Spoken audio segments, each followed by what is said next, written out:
हरे कृष्णा। श्रील प्रभुपाद की जय। श्रीमद् भगवद गीता अध्याय 2 श्लोक संख्या 25। अव्यक्तोऽयं चिन्तोऽयं विकार्योऽयं मुच्यते तस्मादेवं विदित्वेवं नानुशोचितुमर्हसि। यह आत्मा अव्यक्त, अकल्पनीय तथा अपरिवर्तनीय कहा जाता है।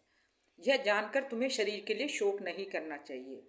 अब इसमें भगवान आत्मा के विषय में फिर से बता रहे हैं, काफ़ी व्याख्या कर रहे हैं। ये आत्मा कैसी है?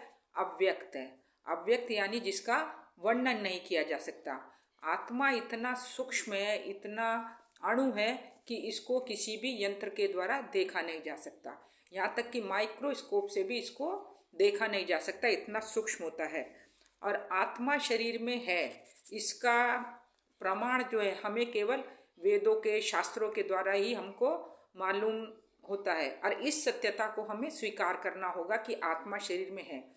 इसके लिए हमें किसी तरह की कोई तर्क वितर्क करने की आवश्यकता नहीं है। जैसे कोई बच्चा यदि अपने माता से पूछता है कि मेरा पिता कौन है, तो उसका साक्षी कौन होता है? माता ही होती है। माँ जिसको बोल देते कि ये तुम्हारा पिता है, बच्चा उस पर किसी तरह का तर्क वितर्क नहीं करता, उसको स्वीकार करता है। उसी तरह से आत्मा इस शरीर में है, तो इसके लिए हमें वेदों में, हमारे शास्त्रों में जो बताया गया है उस पर ही उसको ही हमें सत्य मानना होगा। किसी तरह का हमको उसमें संदेह नहीं करना चाहिए। और आत्मा कैसी है? अकल्पनीय है, इसकी कल्पना भी नहीं की जा सकती। इतना मतलब आत्मा इतना सूक्ष्म अणु है कि उसके विषय में हम लोग कल्पना भी नहीं कर सकते। आत्मा क्या है? अविकारी है, मतलब विकार से रहित है। इसमें आत्मा अविकारी है। और ये आत्मा का जो है हम किसी भी तरह से परमेश्वर से तुलना नहीं कर सकते, क्योंकि आत्मा क्या है?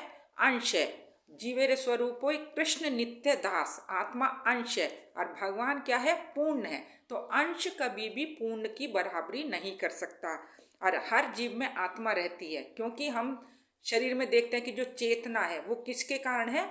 हमारे शरीर में चेतना, आत्मा है, इसीलिए हमारे शरीर में आत्मा है, इसी कारण हमारे शरीर में चेतना रहती है। आत्मा क्या है? मूल है, क्योंकि आत्मा के द्वारा ही हमारा ये जो भौतिक शरीर है, ये हमारा शरीर मूवमेंट कर रहा है। किसके कारण? कि आत्मा हमारे शरीर में है। इसलिए आत्मा की सत्यता को ठुकराया नहीं जा सकता। भगवान अर्जुन को बोल रहे हैं कि यह आत्मा जो है, इसे किसी अस्त्र शस्त्र के द्वारा काटा नहीं जा सकता, इसको वायु के द्वारा सुखाया नहीं जा सकता, किसी भी तरह से इसको क्षति नहीं पहुंचाई जा सकती, क्योंकि आत्मा क्या है? शाश्वत है। इसका अस्तित्व है, अस्तित्व था और अस्तित्व जो है रहेगा। इसलिए तुम्हें इस आत्मा के लिए किसी भी तरह की कोई शोक करने की आवश्यकता नहीं है। हरे कृष्णा। श्री प्रभुपाद की जय।